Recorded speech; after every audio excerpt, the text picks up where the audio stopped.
এই লোকটি হঠাৎ তার হোটেল রুমে মাইক্রো ক্যামেরা দেখতে পায়। তখন সে বুঝতে যায় কিছু তো গড়বড় আছে। সে ভাবতেছিল, তখনই তার নজর আয়নাতে পড়ে। সে সাথে সাথে তার জুতা পায়ে দেয় এবং তার জুতার সোল দিয়ে রুমের চওড়া মাপে এবং বুঝতে পারে রুমের ভিতরে এবং বাইরে চওড়ায় গড়বড় আছে।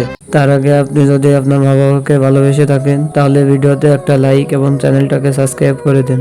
তারপর সে চুপচাপ তার স্পেয়ার চাবি বের করে আর একটি একটি করে দরজা খুলতে থাকে।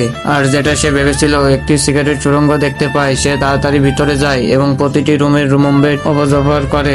তার বিশ্বাস হয় না যখন দেখতে পায় একটি রুমে কিডন্যাপ চলতেছিল, ওইটাও তার চোখের সামনে।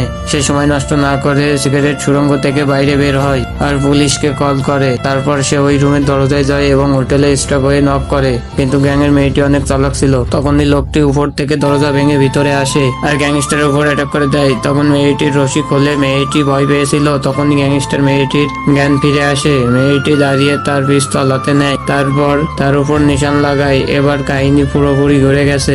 এই দুর্ঘটনার পরে সবাই মিনারের গোপন তথ্য জেনে যায়।